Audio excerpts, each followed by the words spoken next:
आज की इस वीडियो में हम डिस्कस करने जा रहे हैं one of the most important and landmark cases of Indian judiciary, that is MC Mehta versus Union of India.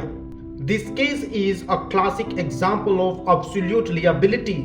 So let's get quickly started, and if you're new to my channel, please subscribe for all the new videos. तो चलिए सबसे पहले background समझते हैं कि क्या हुआ था। भोपाल गैस ट्रेजेडी के कुछ महीने बाद दिसंबर 1985 में एक और incident of oleum gas leak सामने आया। इस गैस लीकेज से दिल्ली में काफी पैनिक सिचुएशन क्रिएट हो गया। This gas leak happened in Shri Ram food and fertiliser industry complex in Delhi, which was engaged in manufacturing of dangerous chemical. एक यूनिट में अचानक से ओलियम गैस लीक हो गई, which resulted in bursting of oleum tanks in premises, causing huge loss of human and the environment.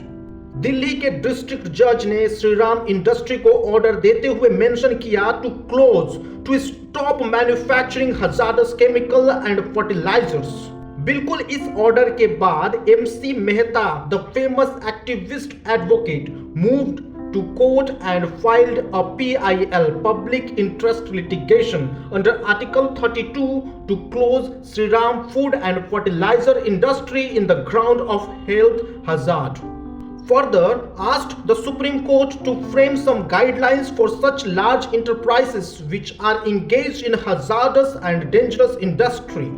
अब इस case में Supreme Court discussed the ruling of Rylands versus Fletcher का case and concluded that India and England एक अलग अलग situation and circumstances पे हैं।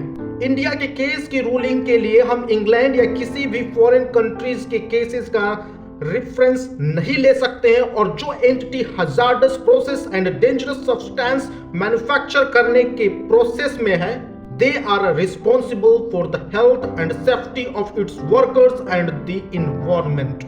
ऐसे इंडस्ट्रीज का ये ड्यूटी है to prove safety measures and ensure safety standards in the workplace. और अगर ये सारे प्रिकॉशंस लेने के बाद भी कोई एक्सीडेंट या इंसिडेंट होता है तो this entity will be liable under absolute liability. तो देखिए, the judgment in MC Mehta versus union of India एक बहुत बड़ा कदम था towards framing the environmental laws in India. इसके बाद government came up with various industrial safety regulations and compliance, और इस केस के द्वारा सुप्रीम कोर्ट ने एक स्टैंडर्ड सेट कर दिया द कॉर्पोरेट रिस्पॉन्सिबिलिटी, स्पेशली उन इंडस्ट्रीज के लिए which are engaged in hazardous activities. So that's all for today. Thanks for watching. Looking forward to see you in the next video. Don't forget to hit the subscribe button if you haven't already. Happy learning and see you soon in next video.